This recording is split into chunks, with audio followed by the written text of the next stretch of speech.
the world title.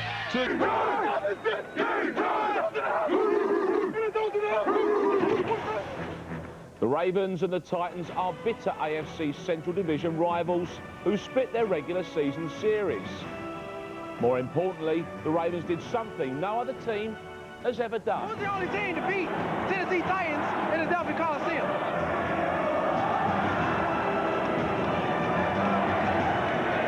If you pick the Baltimore Ravens, you're right. The Titans are out for revenge for the only black mark on their proud home record. The Ravens know that they've done it once, they can do it again. Both know that victory tonight means a berth in the AFC Championship game and just 60 minutes from a place in Super Bowl 35. And the entire game is here on the home of American sports. That's Channel 5. Yeah, just in case you didn't know, it's the Baltimore Ravens. That was pointed out for us very nicely indeed, wasn't it? Now, Mike, this, I think, probably of all the four, so I'm delighted we're sitting and seeing the whole game, was the most intriguing of all the games, I reckon. It really is a great matchup. Two really well-balanced teams. And the good news for the Ravens, the reason they won in Adelphia Coliseum was not a fluke. They match up very well against the Tennessee Titans. Trent Dilfer is the key to the whole game for the Ravens. He has to play a relatively mistake-free game. And the one thing that he can give them is a downfield passing presence if he gets time to throw. Steve McNair had a very good season, under control, but one thing in the playoffs, McNair will run more. He steps his game up for the playoffs. He'll leave the pocket. Jamal Lewis, second in the Rookie of the Year voting to Mike Anderson, but a great game as a running back for Baltimore, especially after Sam Gash moved in at fullback. And Eddie George, the key to the game for Tennessee. Eddie George averages over 100 yards a game rushing against everybody except the Ravens. 4 games in his career against the Ravens, 44 yards a game. Shannon Sharp, as the season went on, became more and more the focal point for the Baltimore passing attack. Tony Banks couldn't see him. He was invisible. Trent Dilfer could. Frank Wycheck has always been the focal point of the Tennessee passing attack. They'll look over the middle. They're very much a middle-of-the-field team.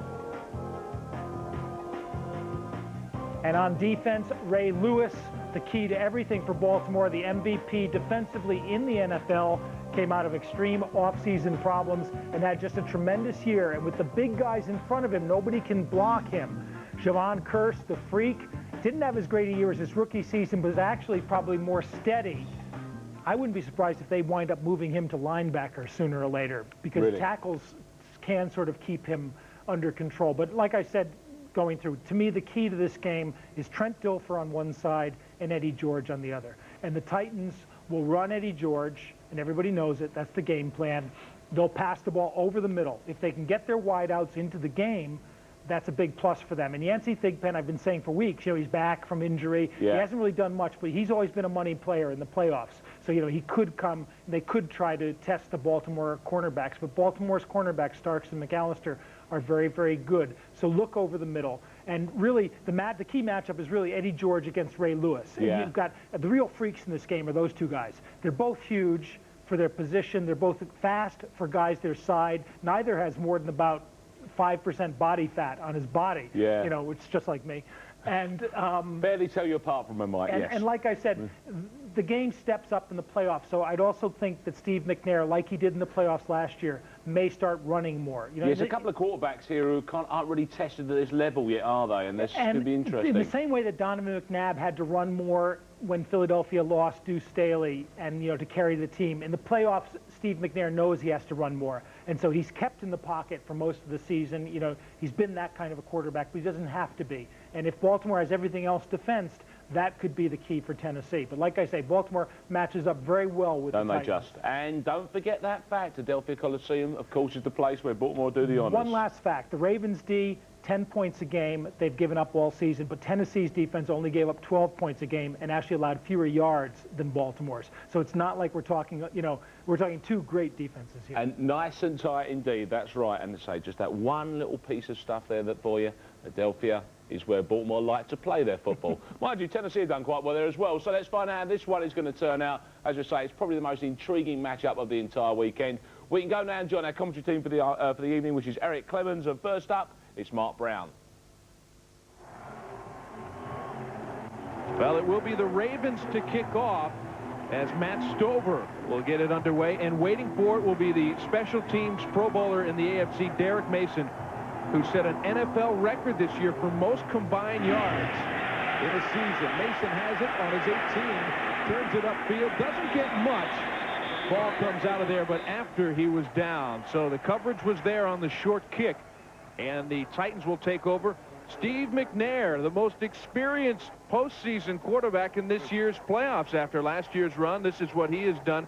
Not spectacular numbers, but he is not called upon to do a lot. But much like Rich Gannon that we saw yesterday, Steve McNair can create things where it appears nothing is there. Great escapability for the Titans quarterback. They will take over on their own 32-yard line. 1st and 10. Wycheck comes across the formation in motion, and coming across the line for the Ravens is Sam Adams. The only question, was he drawn off? And we'll see, but he was well offside. Nope. 95 defense. 5-yard penalty, still first down. Guessing the snap count that time, Big Sam, Pro Bowler. 5 forced fumbles on the year. Just guessing a little bit, and he guessed wrong. Look at the offensive line of the Tennessee Titans, a very good one with Hopkins and Matthews. Matthews, the ageless one, right? Now the backs and receivers, of course, Yancey Thigpen is also available, and Carl Pickens. They become more healthy, and they will probably be seeing some here today. Same formation for the Titans on 1st and 5, and the give is to Eddie George, and George doesn't get much, about 2 yards up to the 39. One thing you hear about this Raven defense as we get to meet the defensive linemen is that if you don't hustle, don't come back to the huddle. They have 7, 8, 9 guys around the ball every time, and of course the defensive player of the year is in the middle, Ray Lewis. And no weaknesses defensively. Corey Harris, though, does get the start at strong safety over the injured Kim Herring, so that's the one change. But the depth of this Ravens team is also something to behold. Now on 2nd and 3. After a long count, short delivery for the first down over the middle. Frank Wycheck, you know, it's not downfield passing, but Wycheck is the safety valve all the time for Steve McNair. Tight end seems in some offensive scenarios to be a position that is not used. They go with a lot of 3, 4, and 5 receiver sets, but here at Tennessee, they rely on number 89, Frank Wycheck, a Pro Bowl reserve, 70 receptions to lead the team this year. A lot of big catches, 4 touchdowns. He's a go-to guy for Steve McNair. 7-yard reception out to the 46. And now on the delay, it's Eddie George with room to run off the left side. He's got a first down on a 10-yard run. So Eddie George finding some running room against this Raven defense on his 2nd carry. Absolutely, and again, divisional rivals, you know, great defenses on both sides of the football, but they're going to be able to pop a few against one another this afternoon, and you'll see some of these, but you don't often see people run for more than about 9 to 10 yards at a stretch against this very quick, very aggressive Ravens defense, but just great blocking up front by Matthews and Hopkins off that left side at the point of attack. Top 2 defenses in the NFL statistically facing one another today. McNair to throw. Crossed a little, now cuts it back to the left. Gonna run, takes it inside the 40, down to the 36-yard line. And we talked about it in the other game with the Raiders and Gannon getting out of the pocket yesterday. And now we see it again today. Steve McNair, great coverage in the secondary, really nowhere to go with the ball. You see in your picture there, nobody's really open, but the escapability factor gets out of there, and watch Big Tony Siragusa. I'll get a little shot in on you. And McNair wanted a penalty on that play, but the officials didn't see it the way he did. And they don't get much bigger than Tony Siragusa at 340 pounds. It's a 2nd and 3. George again, up the middle, another first down. Nothing spectacular, just straight ahead smash mouth football. Absolutely, and you're going to see a straight ahead smash mouth game in this one. And now the Ravens, who have done it a lot this year, they bend a little, not much, but they don't break, and they usually are able to come up with big plays to thwart another team's drive. But right now, the Tennessee Titans controlling the clock and controlling the ball with the power of Eddie George, the power of a big, good offensive line, and now some passes mixed in there to keep them honest. On a 1st and 10 from the 32-yard line. Again, it's George off the left side, and he is down at the 30. You might have heard some conversation from backup linebacker Cornell Brown. He's saying, like, whoa, you know, let's get fired up. Well, if this isn't going to fire you up, Chris McAllister of the Ravens defense on Eddie George, every time Eddie touched the ball after that being the hit by Ray Lewis, he just folded like a baby. He didn't want any part of us. What do you think Eddie George is thinking about that? I think that's posted in his locker, maybe. Well, McAllister had a nice season with 50 tackles and 4 picks, but questioning the heart of the other ball carrier. Flags on the play and an incomplete pass as they tried to set up the center screen. Somebody moved on the hard count.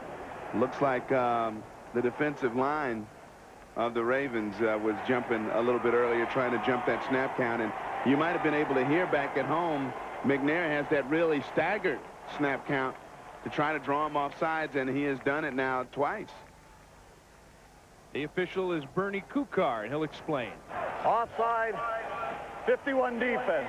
The 5-yard penalty, still 2nd down. Well, the hit that Chris McAllister is talking about was delivered by Ray Lewis.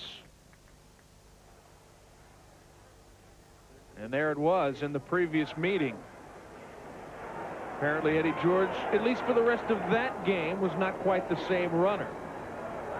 Well, who knows? He might have been playing with a mild concussion after a hit like that. Very possible from the 25. 2nd and 3. Under pressure, McNair escapes and goes down right near the 1st down marker. And I tell you what, you see those Ravens swarming around you here. Here we go again. Not too many places to throw the ball downfield. This is playoff football. Big turnovers mean big momentum shifts. McNair pulls it down, takes a hit there from Jamie Sharper, and goes down, takes a couple of shots from behind as well. And a guy with back troubles, you know, last year and stuff, you always kind of wince when he's hit from behind and some 500 pounds worth of bodies are falling on top of it. And you could add ankle and toe injuries this year that he has pretty much played through throughout the entire season, though Jeff Fisher says his team is healthy as it's been. They're complete from 9 yards. That is Aaron Kinney, the number 2 tight end, who will get a lot of action because they do plenty of 2 tight end sets with Tennessee. And Kinney was very effective this year, 19 receptions, averaging about 10 yards a catch, just into the soft spot. And against this defense, it doesn't stay soft for too long. There he is, right in the soft spot in the middle. Before the linebackers can close on him, he has a pretty good gain. Boulware on the tackle there with Ray Lewis coming in to finish up. And a massive target at 6'5", 272. Line of scrimmage is the 13. It'll be 2nd and 1. Delay to George. He's got the 1st down and just short of the 10-yard line. So far, now 6 minutes gone on the clock. The Ravens haven't touched the football yet. I'd say this is going exactly according to the Titans' plan. This reminds me of that Super Bowl that the Giants played against the Bills, where they were just holding the ball, picking up 4 or 5 yard chunks at a time, keeping drives alive. I mean, they will, if they finish this off with a touchdown within the next few plays, they will have eaten up almost 3/4 of the 1st quarter on their 1st drive. This is perfect game planning. It's just what they want. 9 plays, 56 yards so far. Short drop for McNair. Short completion. And down to almost the 1-yard line is Yancey Thigpen. So, as expected, he's part of this game plan after playing in only 12 games this year and not a big role in many of those. Yeah, this is definitely a situation, the 2 weeks off. Thigpen and Carl Pickens able to get healthy. Both been banged with injuries all year, not very effective at all because of those hurts. And Thigpen gets close to 1st down yardage on that little reception there. Taking in little pieces at a time against a great defense like this. 2nd and 1. Technically, the Titans can get a 1st down, as you see the yellow yards a game marker there, but they'd have to get inside the 1. They'd love to just pound it in right here. Eddie George, the lone setback, and he gets into the end zone, breaking tackles all the way, and what a start for the Titans.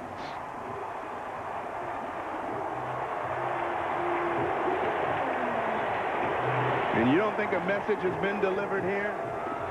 You don't think a message has been delivered here by the Tennessee Titans? We aren't afraid of you. We're going to pound you. We're going to smash you. We're going to come right at you and do what you think you can do to stop us, little divisional rival Baltimore Ravens. Now we'll see what the Ravens offense answers back against the #2 defensive team in the league when they get the ball back after this extra point. Well, Eddie George has, second time I did that, Eddie George has answered some of the critics about his toughness as Al Del Greco puts it in. Officially, it'll be a 1-yard touchdown run for Eddie George, breaking tackles on the way in and giving the Titans a 7-0 lead. 7 minutes, 17-second drive for McNair, George, and company. They take 11 plays to go 68 yards. It's a 2-yard scoring run for Eddie George, and here it is. And just power football. Rod Woodson trying to fill up, and George just a little bit too big and powerful to be stopped by anyone. And talk about blocking. Look at Yancey Thigpen holding off McAllister that time. And Coach Fisher loving every minute of it. That's just the way they want to open the contest. Greg Hendrick, who is the punter, but also the man who handles kickoff duties, will kick it. Corey Harris is back deep for the Ravens, and he will take it at the 5-yard line. And he is taken down quickly by Terry Killens. 21 special team tackles for him on the season to lead the Titans special teams unit. And the Ravens will take over when we come back. This is a big, big drive. Even though it's their first possession of the ball game, the Ravens have to do something to answer that methodical march down the field of the Titans against their top-ranked defense. And the crowd is letting the Ravens hear it here as Dilfer had to change something at the line of scrimmage. And he will hand it to Jamal Lewis. And Jamal Lewis falls forward for maybe 2 yards on the carry. And, of course, Trent Dilfer leads this offense, and he took over basically at midseason because there was a 5-game streak of touchdownless ball for the Ravens. It continued initially when he took over, but they have been able to get things going. As a result, they've won 8 of his 9 starts, including last week in that victory. What would their record be if they could generate some points during that 0 for October in terms of their offense going into that drought? The give is to Lewis again, this time maybe a yard. The entire Tennessee crowd on their feet prior to that snap. As we look at the offensive line, the lone Pro Bowler, and it's his 4th straight, is Jonathan Ogden as he anchors that huge offensive line. As far as backs and receivers, Jamal Lewis had a tremendous year running the football. Shannon Sharp, the most decorated of any of the receivers, a multi-time Pro Bowler, but not this year. So Dilfer will face a 3rd and long.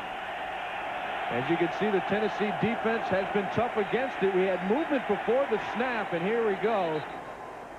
The play is whistled dead. This one should make it even more difficult for the Ravens. And it'll definitely be against them. I believe it was one of the additional receivers. 82 offense.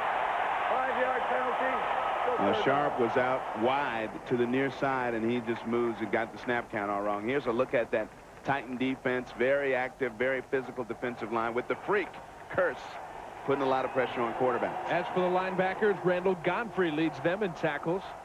And in the secondary, we told you about Bishop. He is a Pro Bowl starter. Samari Roll is also at the corner. 3rd and 12. Under pressure from behind, Dilfer scrambling out and slides out across the 25, maybe down at the 27-yard line. It will be well short of the 1st down. All right, so now they go 3 and out with a penalty on their first drive, so no response from the Ravens offense whatsoever here at Adelphia. So the fans stay right in the game. One more look at it. Here comes Kenny Holmes, one of their sack specialists off the bench. 8 sacks this year, second only to Curse. Chasing him down all the way across field. Kyle Richardson, 4th-year man out of Arkansas State, is set to punt for the Ravens. Back deep, as always, Derek Mason. And coming up to take it to the 35 is Mason in stride. Makes one tackler miss, gets out across the 40-yard line. Maybe out to the 42. And we see how much these teams like each other there at the pile, but it's a 7-0 Titans lead. They will have it when we come back. So now from their own 42-yard line, empty backfield for McNair. Short drop and a great defensive play, knocking it away by Dwayne Starks. 6 interceptions on the season for Starks. That's right, and 28 passes defended. And he shows you that he has some excellent technique there without hitting him with the left side, reaching over with the right arm and batting that ball away. That's just excellent defensive work by Dwayne Starks. First incompletion for McNair. He was a perfect 3 for 3 on the drive for just 22 yards, but always just enough to keep those chains moving. He also carried it twice for 11 yards. George is the lone setback, and he will get it from McNair. And he is tripped up in the backfield. That time, great penetration by the Ravens defense. Well, I was going to say one thing coming into this drive. Let's see what adjustments Marvin Lewis and the defensive coaches of the Ravens make here the second time the Titans get the ball. And so far, so good. 2 plays producing absolutely nothing. There's Big Sam Adams. Boy, they have to have 2 of the biggest defensive tackles in Syracuse and Adams. No doubt. You'll find in the history of the National Football League, both well over 320 pounds, I think. Yeah, both 6'3", listed at 340 for Syracuse, 330 for Adams. So those are a couple of loads there in the middle. Out of the shotgun on 3rd and 10.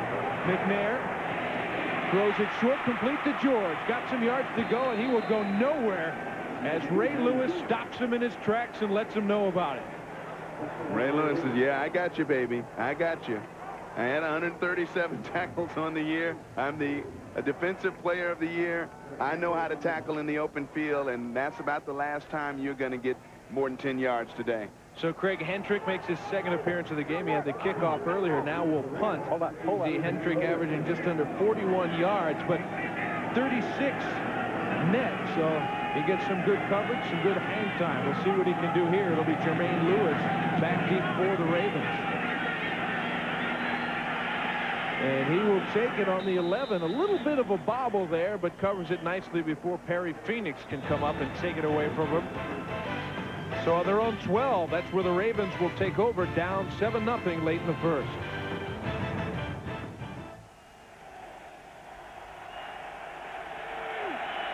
Not great field position now for Baltimore from their own 12-yard line. They fake the reverse and give it straight up the middle to Lewis, who drags tacklers out across the 20, maybe to the 22. As we take a look at something inside the numbers, combined points allowed between the Titans and the Ravens, just 356, and that is fewer than 11 teams Amazing. in the league. Offensive TDs allowed, only 33 combined, fewer than 17 teams in the league. Tells you what's going on here, and Jonathan Ogden trying to state his claim there to get some room for his running backs along that left side of the offensive line. They run left this time to Lewis, and he is out to the 23-yard line, so a short gain there before being taken down by Keith Bullock. Jamal Lewis is very interesting. He's the, of course, you see there, 14th rookie to have 1,300 yards. He set an all-time Ravens record for a season with 1,364 this year. And the guy doesn't really look like he's going anywhere. He's very choppy style, but he's got power, he's got speed, and he's got guts. And he is one of their main men offensively to keep drives alive, even though he's on the sidelines now on 3rd. 3rd and 4. Dilfer looking to convert. Short drop over the middle. It's complete for first down yardage. That is Brandon Stokely coming up with the big play to keep this drive alive. And I tell you just what you need. You know, you need 4 yards, run about a 6-7 yard pattern. There he does it. Right in front of Samari Rowe. And the designated pass rusher on the other side, Kenny Holmes. Nothing doing against Ogden on that quick pass play. So it's out to the 31-yard line, 1st and 10. I formation behind Dilfer. Another short drop from Dilfer out to the sideline. And they will say out of bounds. The pass was caught, but wasn't controlled inbounds. Shannon Sharp denied on his first attempt. Quick sideline pattern, and again, against both of these defenses, you're not going to get big gouging plays unless somebody blows an assignment or misses a tackle. And they're just looking to get 4 or 5 yards at a chunk, very similarly to the way the Tennessee Titans did on their opening march. Saw the numbers on the season for Sharp, down from what he's normally used to, but this is a more conservative attack, and they've had problems with their quarterbacks this year.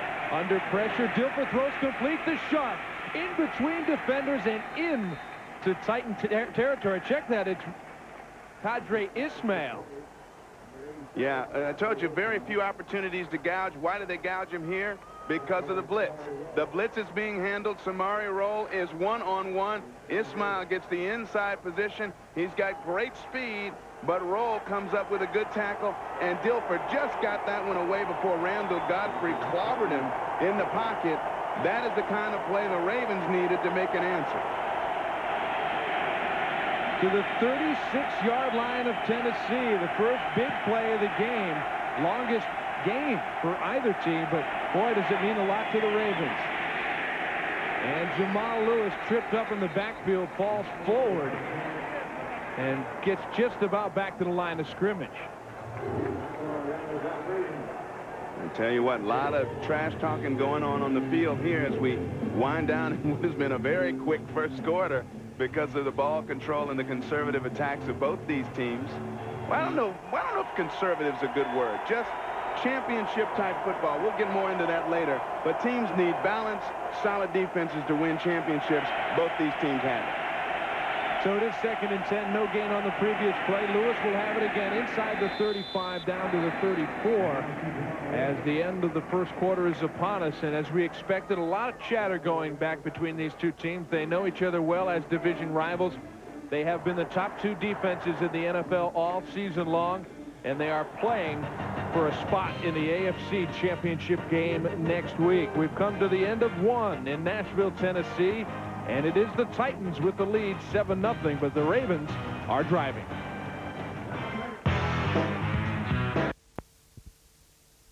If you're going to talk trash, you can't be blocked by Yancey Thigpen holding you like this, you know. That's right. Perhaps he was congratulating them on a lovely move. That might have been it. Well, there you go. First quarter underway there, Mike. And dogged stuff, it has to be said. Both getting their games playing. This is football. Yeah, and it's all very simple. None of that fancy passing stuff. We're just running the ball up. And you notice both teams are pretty much sitting back. They're just playing 4-man fronts. They're playing zones in the middle because they know both teams like to go to the middle. They're letting their secondary play tight. And at times, Baltimore, you know, has almost everybody in a little box between the tackles and out. And if we take a look, I mean, one of the great run plays they had early for Eddie George, who's proving that he's not a baby, is you've got, here's Baltimore's basic defense, and they don't bring anybody very often, just the front 4. They got 2 tight ends for Tennessee, and so the linebacker is on the strong side here, but over on the weak side, the other tight end, Aaron Kinney, is up here. And what they do, it's a very simple play. You've got a double team, center and guard, on the big guy, Siragusa, in the middle. Then the tackle takes the end, man-on-man, and Kinney, who is a 275-pound tight end, after all, comes down and seals this linebacker at that point. So watch it all happen, and Eddie George gets a good gain. There's the double team, push the tackle to the outside, and there's Kinney taking the linebacker inside. George cuts right behind him, breaks the first tackle, and gets the first down. And I mean, that is basically what they've been doing for most of the game. And you notice Baltimore adjusted pretty quickly defensively as their big guys sort of just got in the game, and now the middle is tightening up again. Yeah, because once that ball snapped, you know, there's not a lot of time between, you know, if McNair's going to have his moment and run, it's going to take a couple of seconds, isn't it? You know, no one's stepping back and throwing long, are they? And McNair, not even long, McNair hasn't thrown a ball that's gone, you know, beyond the tight end. Yeah. Everything is within about 12 yards going that way, as well as not going downfield. And that's really surprising. But what you see from Baltimore defensively is that Ray Lewis never gets touched by a blocker. Sure. So he's almost everywhere. And the best thing they can do is to try to get Ray Lewis down the field by pulling him back and then run stuff underneath him. And two teams that know each other this well, I guess this is also part of it. You know, they're being very shrewd, aren't they, at this stage? They're basically, each team is pretty much challenging the other to beat them at their own game. Yeah, that's the way it's gone so far. So it's just that TD and conversion there, which is the difference at the moment. 7-0 it is the lead for Tennessee Titans over the Baltimore Ravens as we speak. Going now into the second quarter, once again, we'll join our commentary team of Eric Clemens and Mark Brown. Well, the Baltimore Ravens had made a nice response now on their second drive. They pushed the ball into Tennessee territory as we start the second quarter. Ball at the 34-yard line of Tennessee. Time for Dilfer. He goes up top. Got a man, and it's knocked away by Blaine Bishop. The intended receiver was Stokely, but that ball may have been underthrown. Yeah, Blaine Bishop dancing and celebrating a little bit, but he wouldn't be if Dilfer gets a little more air under this one and leads Stokely a little bit more. You see Stokely has to wait on it just a little bit, allows Bishop a chance to get his arms up and almost come up with what would have been a great interception, but he's got to throw that one a little bit more out there. Plus, Dilfer, under a little bit of heat, had to get rid of it maybe a half tick sooner than he wanted to.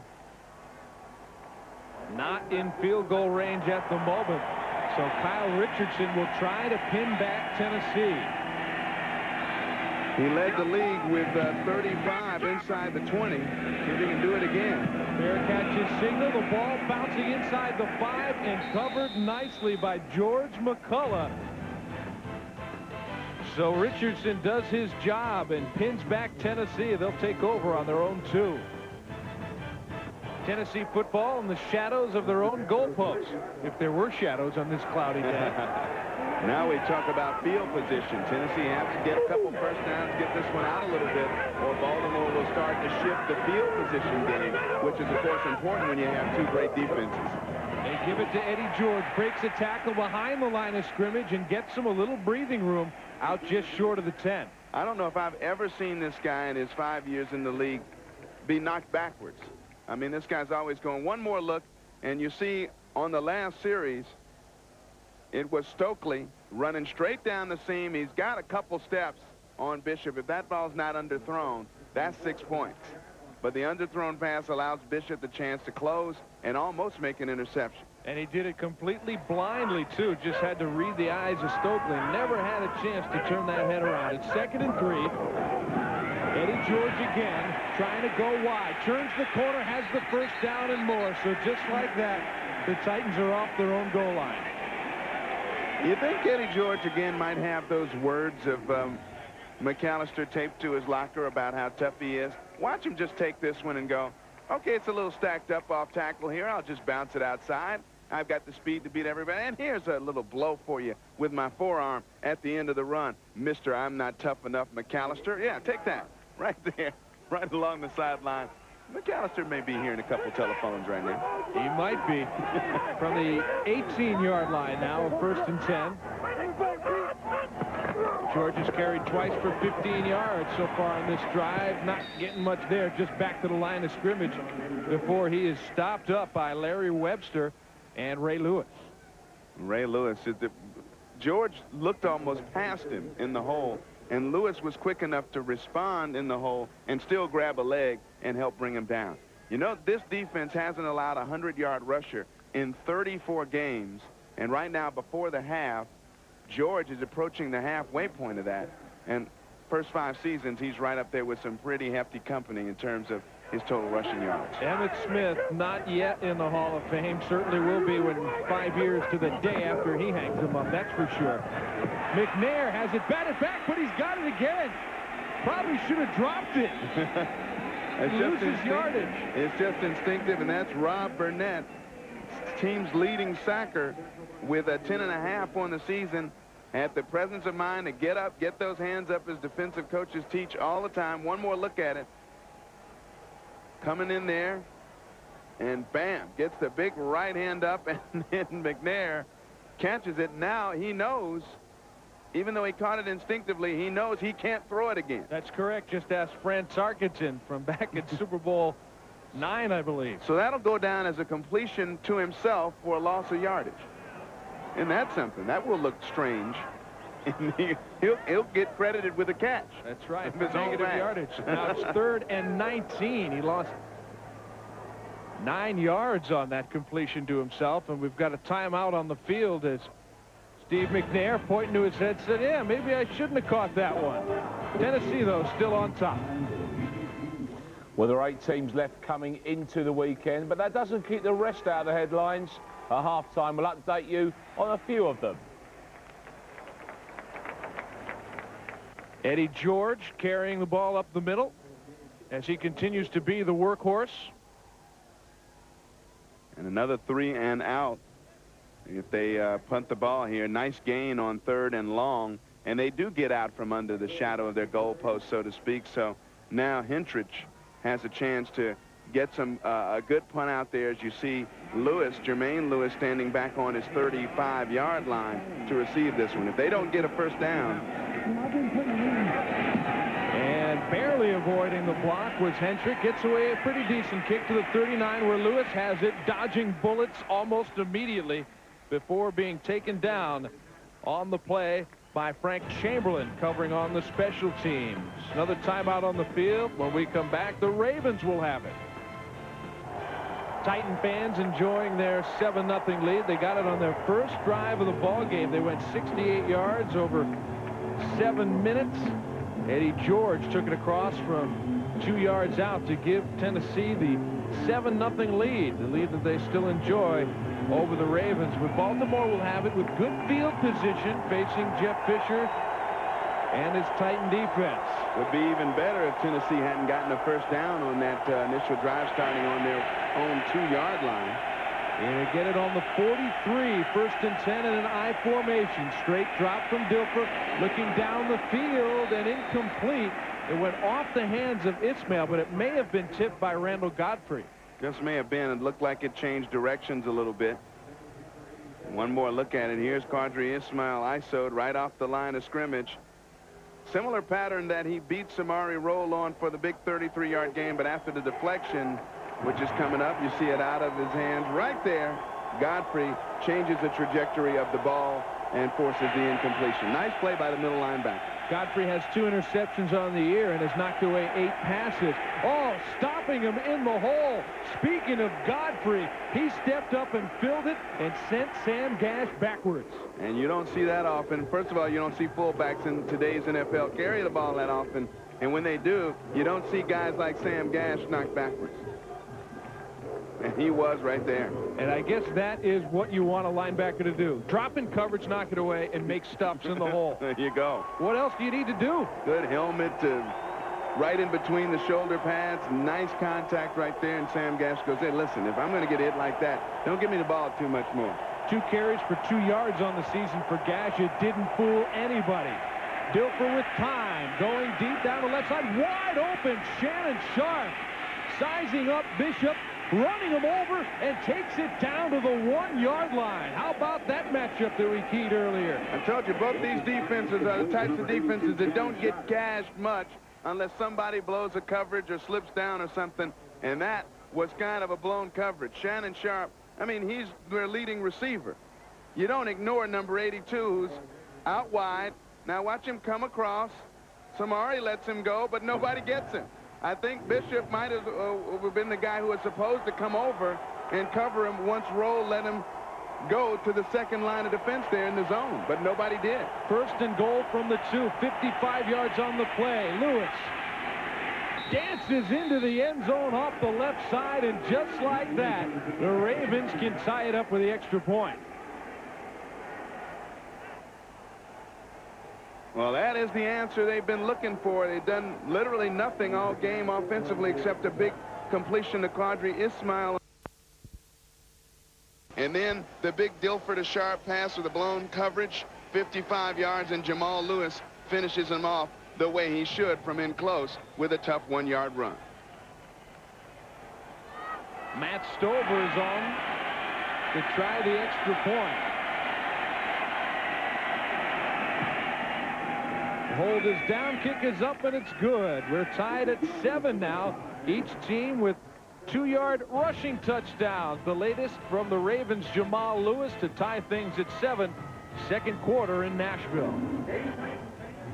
So the Ravens break through. Jamal Lewis taking it the final yard on a 57-yard 4-play drive. The big play was the 56-yard completion to Shannon Sharp from the 8-yard line. Mason has it, slipping and going straight down. So good coverage that time for the Ravens, but quick strike really against the Tennessee defense this time. Well, here they go off the left side, and why wouldn't you, with Jonathan Ogden over there and Sharp making that the strong side of the formation against Kenny Holmes and company. Guard pulling a little bit, creating a little bit of a seam for Lewis to break a tackle, go outside, and then push Blaine Bishop, that very aggressive, strong safety, into the end zone. And Brian Billick says, yeah, that's a way to respond. Yeah, I think that's what he said. I mean, he really said yeah then. Could read lips. 22-yard line is where the Titans will start. Eddie George again tripped up in the hole. There was a big hole for him to run through, but it was a great job by, I believe, Tony Siragusa, who got a piece of that foot and tripped him up. Well, you're not going to, again, get a whole lot of yards in big chunks against either one of these two defenses. And Tony Siragusa and Sam Adams and Ray Lewis, it's kind of like baseball. If you're strong up the middle defensively, you're going to be strong pretty much throughout. And you don't find much better up the middle defensively than the Ravens with Lewis, Adams, Siragusa, and Woodson behind him at the free safety spot. 2nd and 9. Thigpen went in motion. McNair will complete it for first down yardage. That is Derek Mason. His first catch of the ball game. Derek Mason doing an admirable job as both these other big play receivers, Thigpen and Pickens, went down with injuries early on. Mason became the go-to guy from the wideout spot, catching 63 on the year. Just sits in a soft spot of the defense, turns around, the ball delivered on target by McNair. And, of course, big things were expected from Kevin Dyson this year, who went out early in the season. You'll recall he, of course, was stopped 1 yard short of the end zone on the last play of the Super Bowl. Nobody seems to stop Eddie George short as he pushes it out, approaching midfield. And what they would like nothing more than another time gouging kind of pick at him 4 or 5 yards at a pop drive, and, you know, give him the ball back with less than a minute to go in the first half and up by at least a 10-7 score. 6 yards for Eddie George there, and there you can see at the top of the list, breaking Lionel Little Train James' record from 85. Nearly 2,700 combined yards, rushing, receiving, and returning. Short completion near the first down. Ray Lewis reacquainting himself with Eddie George. And Ray Lewis saying, I'm going to bring it. I'm going to punish you every time you catch it. And Eddie George, you can see his saying right back, well, you bring it, buddy. I can take it, and I'm going to deliver some punishment to you as well. Coming out of the backfield, McNair, good pocket to pass the ball, surveys everything. Look at Ray Lewis. Gonna close, the eyes locked in on number 27, and he wants to deliver a punishing blow every time. And Ray Lewis has been locked in all season long. Marvin Lewis, the defensive coordinator. Boy, he has got to get some credit here in this situation. Billick, the head coach, obviously has done a great job, but he is an offensive mind by trade. Stumbling is McNair.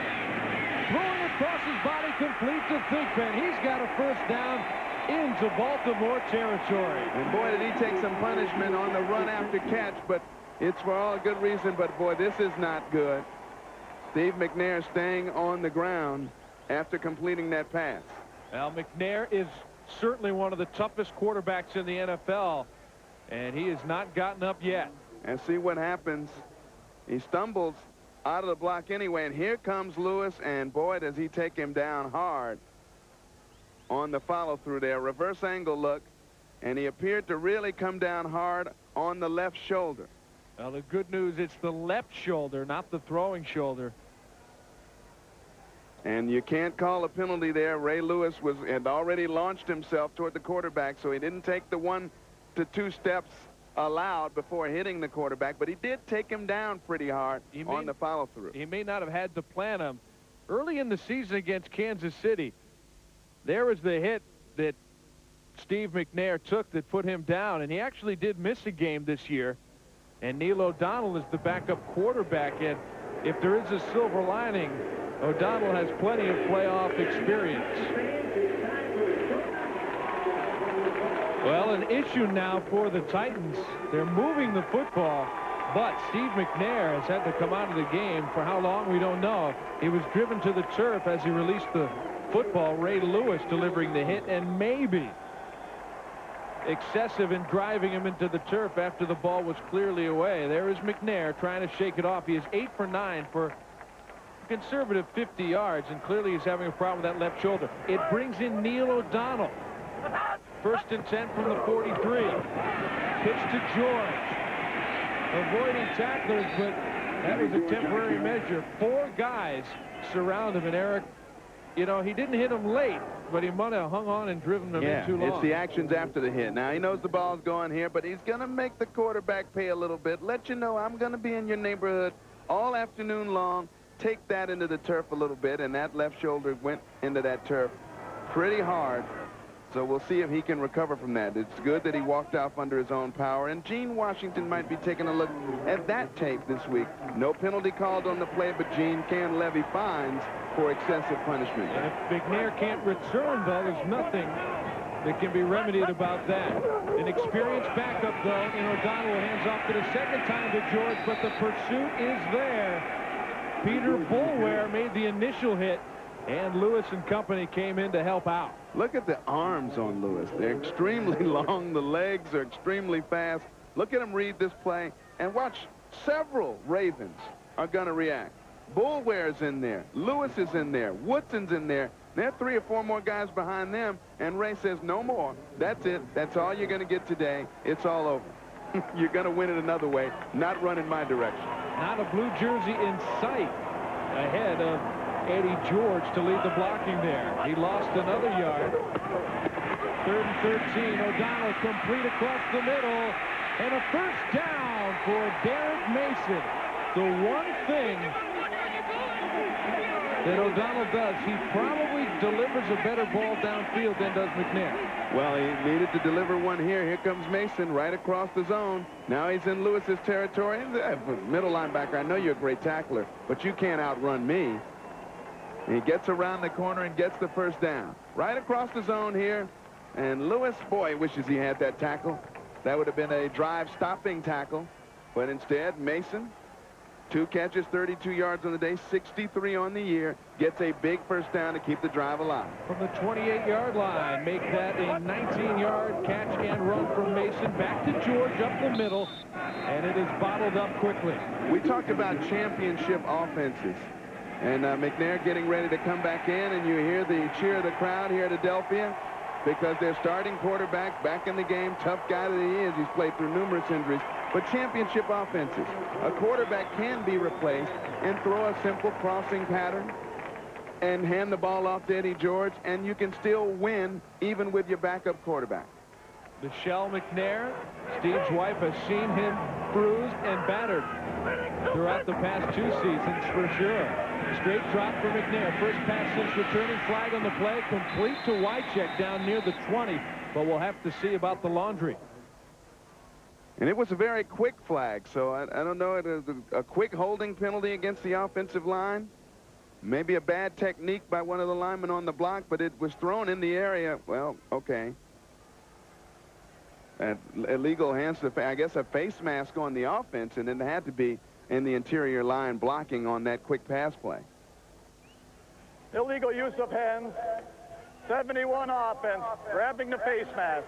That's a 10-yard penalty, 2nd down. That's Fred Miller. Here we go again. He's blocking against Rob Burnett and gets the hand caught accidentally in the face mask, but a face mask nonetheless.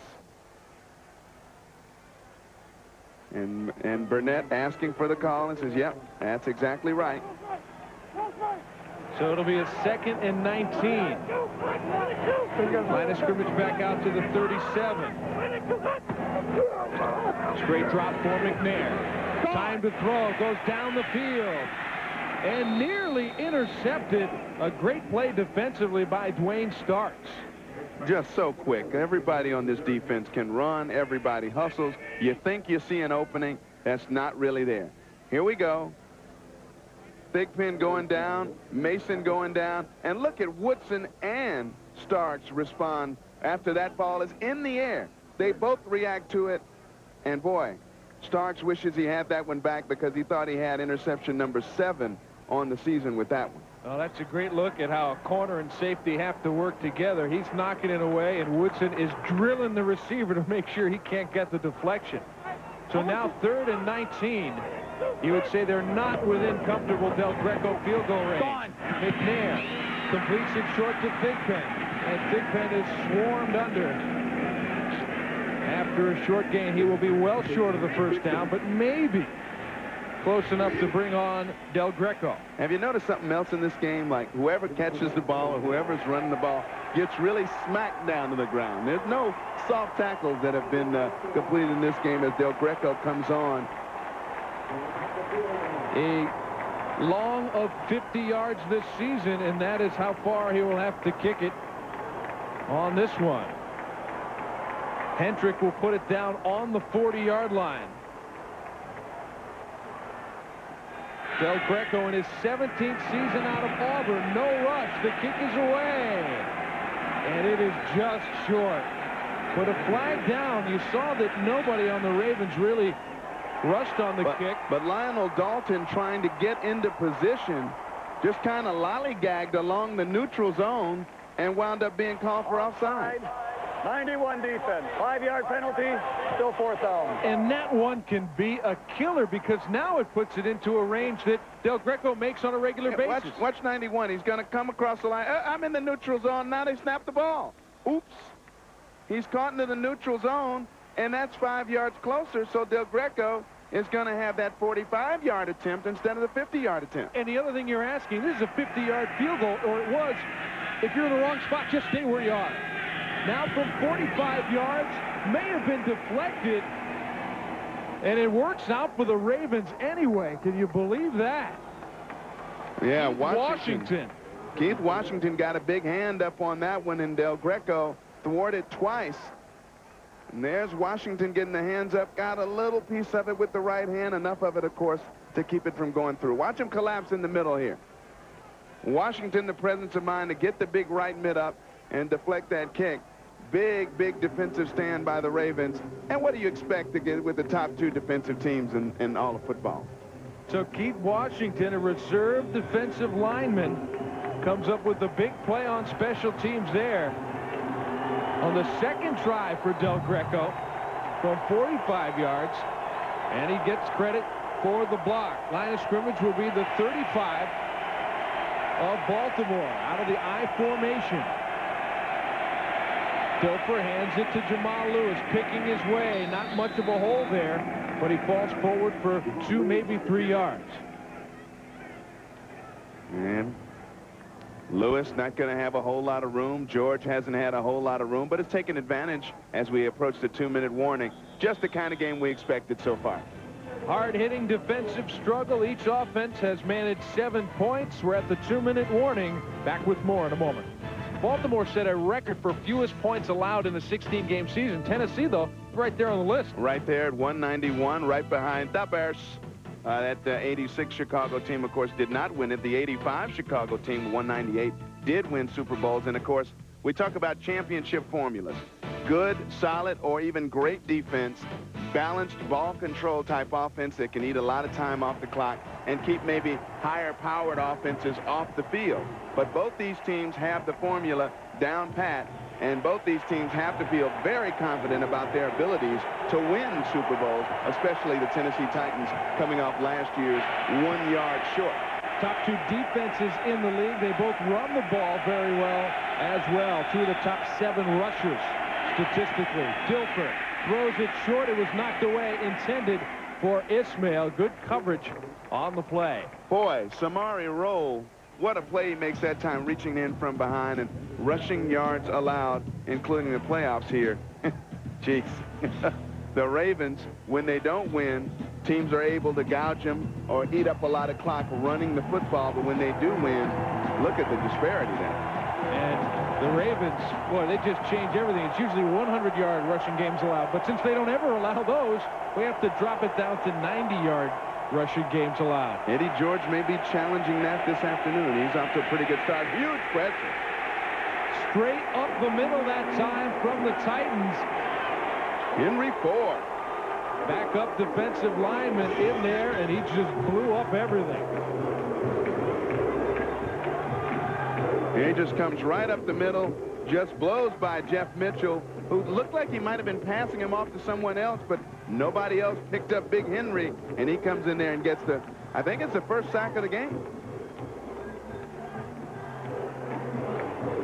Now that has to be a scary sight as Henry Ford, 6'3", 295, basically on block, just shooting the gap. First sack of the game for the Titan defense. On the season, they've come up with 55 sacks. And Ford back on the sideline. Of course, that sack results in a forced punt. And now field position might play a role as well. Kyle Richardson has it blocked straight up the middle. It was Perry Phoenix who got through to make the block. Major play on special teams.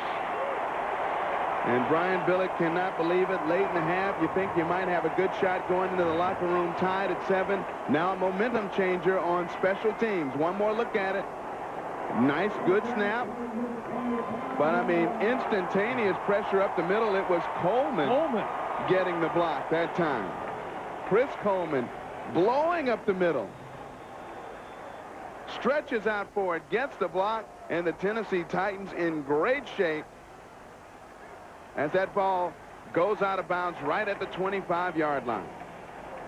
As so often is the case, special teams plays making the difference.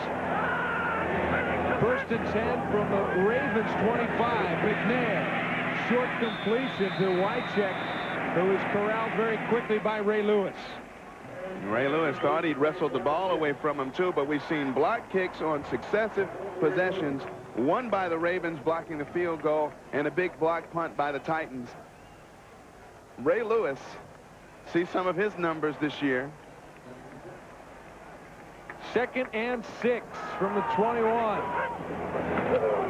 Another short drop, this time out to the right side, complete near the first down marker to Derek Mason. Depends on the spot. Appears to be right at the stakes, and they'll give him the first down.